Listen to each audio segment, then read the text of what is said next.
இந்த video last Tuesday அன்னைக்கு எடுத்தது. எடிட் பண்ணாமயே வச்சிருந்தேன். சரி இன்னைக்காவது எடிட் பண்ணி போஸ்ட் பண்ணிருவோம் அப்படிங்கிறதுக்காக வாய்ஸ் ஓவர் குடுத்துட்ருக்கேன். செடியில கொஞ்சமா பூ இருந்துச்சு. அதையெல்லாம் பறிச்சு ஃப்ரெஷ்ஷா கட்டி தலையில வைக்கணும்னு தோணுச்சு. அந்த வேலைய தான் பார்த்துட்ருந்தேன். அன்னைக்கு மார்க்கெட்டுக்கு போய் கொஞ்சம் காய்கறி எல்லாம் வாங்கிட்டு வந்திருந்தேன். அதையும் எடுத்து வச்சுட்டு மற்ற வேலைகளை பார்க்க ஆரம்பிச்சிட்டேன். ரீசெண்டாக ஒரு சீரியல் ஆக்ட்ரஸோட இன்டர்வியூ நான் பார்த்துட்ருந்தேன்.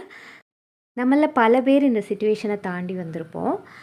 நம்ம லைஃப்பில் நடக்கிற ஒரு ட்ராஜடியான விஷயம், இல்லை ஒரு கஷ்டமான சிச்சுவேஷனை இன்னொருத்தவங்கள்ட்ட ஷேர் பண்ணியிருப்போம். அவங்க அதை இன்னொருத்தவங்கள்ட்ட சொல்லி அது நமக்கு பேக் ஃபயர் ஆகிருக்கும். அல்லது பின்னாடி நம்மக்கிட்ட நமக்கு ஆறுதல் பேசுகிற மாதிரி பேசிட்டு பின்னாடி அதை சொல்லி சிரிக்கிறவங்களும் நம்ம வந்து ஃபேஸ் பண்ணியிருப்போம். அந்த சீரியல் ஆக்ட்ரஸ் சூப்பராக இதை பற்றி சொல்லியிருந்தாங்க. நம்ம லைஃப்பில் ஏற்படுற கவலையோ நம்ம கஷ்டங்களையோ இன்னொருத்தவங்கள்ட்ட சொல்கிறோம் அப்படின்னா அது அவங்களுக்கு ஜஸ்ட்டு ஸ்டோரி மட்டும்தான். நம்ம கடந்து வந்த பாதைகளும் கடக்கின்ற பாதைகளும் அது தர்ற வலிகளும் நமக்கு மட்டும்தான் தெரியும். வேறு யாருக்கும் தெரிய போகிறதில்ல. அவங்க ஒரு ஸ்டோரியாக மட்டும்தான் அதை கேட்பாங்க. மற்றவங்க கொடுக்குற ஜட்ஜ்மெண்ட்டை நம்ம கேர் பண்ணவே தேவையில்லை. நம்மளோட வலி நமக்கு மட்டும்தான் தெரியும்.